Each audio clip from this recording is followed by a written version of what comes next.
Menyaksikan live Tribun News Highlight bersama saya Sandi Juanita. Gempa berkekuatan magnitudo 3,2 mengguncang Sukabumi, Jawa Barat pada hari ini Rabu 27 Desember 2023 sekira pukul 20.08 waktu Indonesia Barat. Pusat gempa berada di darat tepatnya 27 km utara Kabupaten Sukabumi dengan kedalaman sekira 8 km. Badan Meteorologi, Klimatologi, dan Geofisika atau BMKG mengungkapkan gempa ini dirasakan oleh skala MMI hingga wilayah 2-3 Pamijahan, kemudian wilayah 2-3 Leuwiliang, dan wilayah 2-3 Kapandungan.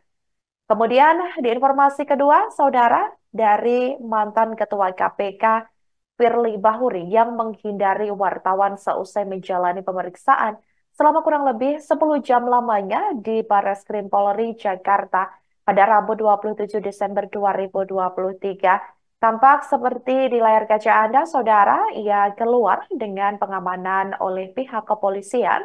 Firly tampak mengenakan kemeja warna coklat dan tak memberikan sepatah kata apapun kepada awak media. Kemudian Firly langsung masuk ke dalam mobil yang hendak membawanya.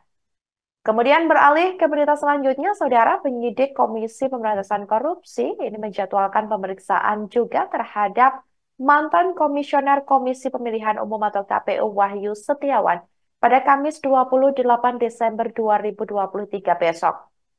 Diketahui, jadi Wahyu Setiawan sedianya akan diperiksa sebagai saksi dalam penyidikan kasus dugaan suap penetapan anggota DPR RI periode 2019 sampai 2024 dengan tersangka mantan caleg PDIP Harun Masiku alias HM.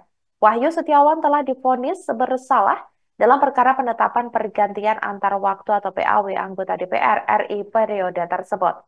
Kemudian selanjutnya datang dari Tim Pemenangan Nasional atau TPN Ganjar Mahfud MD yang melayangkan nota keberatan kepada Komisi Pemilihan Umum atau KPU terkait penggunaan singkatan yang dilontarkan Cawapres nomor urut 2 Gibran Rakabuming Raka pada debat Cawapres perdana pada 22 Desember 2023 lalu, di mana Deputi Politik 50 TPN Ganjar Mahfud Andi Wijianto ini menjelaskan bahwa nota keberatan itu telah pihaknya layangkan pada hari ini ke KPU dan tak hanya soal singkatan melainkan juga soal pertanyaan yang dinilainya di luar tema debat. Kemudian selanjutnya saudara, Komisioner KPU RI Agus Melas ini berharap pertanyaan menggunakan kata singkatan atau akronim tak lagi muncul dalam debat Capres-Cawapres selanjutnya.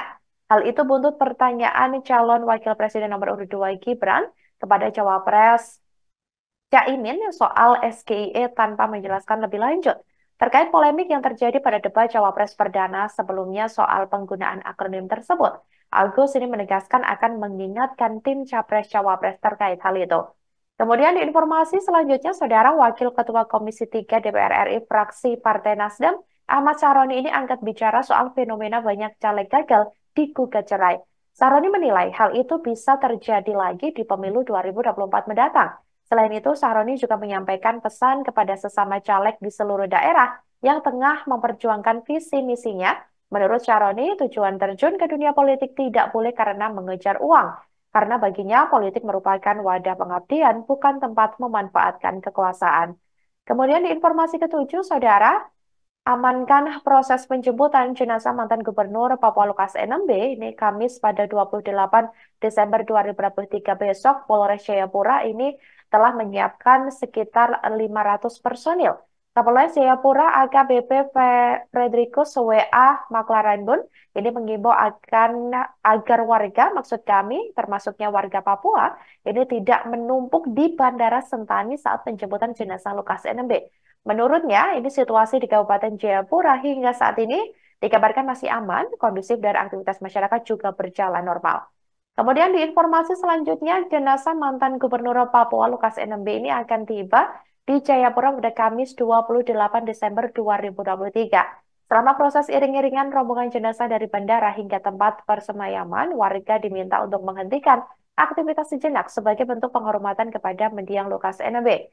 Setelah rombongan melintas, ini masyarakat dapat kembali beraktivitas seperti biasanya. Kemudian dari pihak kepolisian juga menjelaskan bahwa jenazah Lukas NMB ini dijadwalkan akan tiba Ini sekira pukul 9.00 waktu Indonesia Timur pagi. Kemudian di informasi ke-9, Saudara, sebagai bentuk komitmen Nahdlatul Ulama dalam membantu rakyat Palestina, Lazismu PBNU untuk kesekian kalinya mengirimkan bantuan kemanusiaan untuk warga Palestina. Kali ini bekerja sama dengan lembaga zakat di Mesir yaitu Bait Zakat Wa'as Sadakat atau BZS maksud kami, yakni Lazismu PBNU ini mengirimkan bantuan kemanusiaan untuk warga Gaza Palestina. Adapun 3 truk kontainer bantuan kemanusiaan yang dikirimkan Lazismu bekerja sama dengan BZS dan Egyptian Red Crescent atau Bulan Sabit Merah Mesir itu berisi baju musim dingin, selimut, makanan, hingga peralatan makan. Kemudian yang terakhir, Saudara, ini seorang dokter Palestina bernama Ratuan Blaibla ini mengatakan bahwa tentara Israel menikam dan menyerang warga Palestina yang terluka bahkan saat di dalam ambulans. Aksi kejam itu terjadi di kota Tulkarem, tepatnya di bagian tepi barat yang diduduki Israel pada Rabu 27 Desember 2023 waktu setempat. Bahkan Ratuan Blaibla ini mengatakan kepada sindikasi medis Tulkarem ini mengatakan bahwa tentara Israel menyetop ambulans yang mengangkut warga Palestina yang terluka dari kamp pengungsi Nour Shams di bagian utara tepi barat. Dia mengatakan warga Palestina yang diangkut ambulans itu kini menderita luka akibat serangan udara Israel di kamp pengungsi. Ia juga menyebut akibat penikaman tersebut ini memperburuk kondisi kesehatan pasien tersebut saat ini.